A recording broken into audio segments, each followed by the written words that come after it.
And, of course, senators aren't just divided on guns. The president's budget is taking criticism from both the right and the left. And tomorrow, both the House and Senate are going to hold hearings on parts of the budget.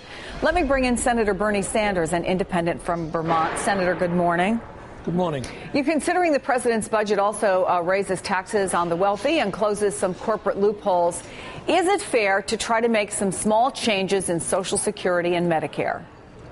Well, I think we should make changes in Social Security to make sure that Social Security can pay out all benefits for the next 50 or 75 years. What I do not believe is that we should support the so-called chain CPI, which makes very, very significant cuts in Social Security on the backs of people who can ill afford to experience those cuts. We're talking, if you're 65 years of age right now, by the time you're 75, that's $650 a year less. That is a lot of money, Chris, if you're trying to live on $15,000 a year, especially when Social Security hasn't added a nickel to the deficit. Well, you probably saw, Senator, let me stop you on the numbers, because Bob Shrum wrote about this in the Daily Beast today, and the big headline was Democrats need to stop attacking Obama's budget and wake up to reality. Chain CPI, he said, would initially yield about $2 less a month in the average Social Security check. And as its effects multiplied in 20 years, the difference would be $126, approximately $2,100 instead of $2,200 a month. Why is that too much to ask, is the question that supporters are asking. I don't agree. The numbers that I believe to be absolutely accurate is that if you're 65 now, by the time you're 75, you're going to lose $650 a year, period. Furthermore, we're talking about very significant cuts for disabled veterans, very significant cuts in the course of a lifetime, tens of thousands of dollars a year. Do I think we should balance the budget on the backs of disabled vets and their families? No, I do not. So especially when Social Security is funded by the payroll tax, it is not responsible for the deficit in any way.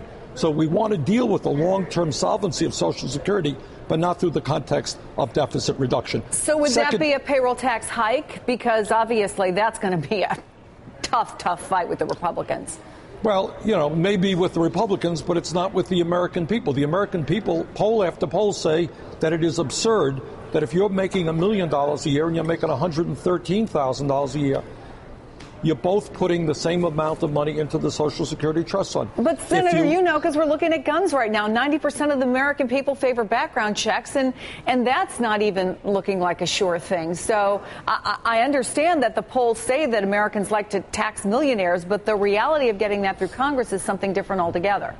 Well, and then if there are people, that's what democracy is about. If people choose to go against what the vast majority of the people in their districts or their state or this nation believe, then they have to pay a price. But what I can tell you is in the midst of a horrendous recession where the middle class is disappearing and the gap between the people on top and everybody else is growing wider, the American people understand how important it is not to cut Social Security or benefits for disabled vets. The New York Times, I'm sure you saw this, is reporting that liberal groups and unions are threatening to challenge Democrats from the left.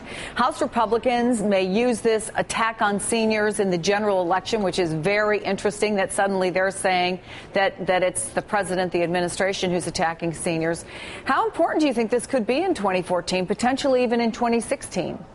Well, I think we're all familiar with the fact that the Republicans spent millions of dollars saying inaccurately that the Democrats cut Medicare, and the day after the election they talked about ending Medicare as we know it. So clearly, many of us understand that for years the Republicans have either wanted to privatize Social Security or make massive cuts in Social Security. Would I be surprised that if Democrats support the president's cuts to Social Security, the Republicans will jump on that issue in 30-second TV ads? I certainly would not be surprised. Senator Bernie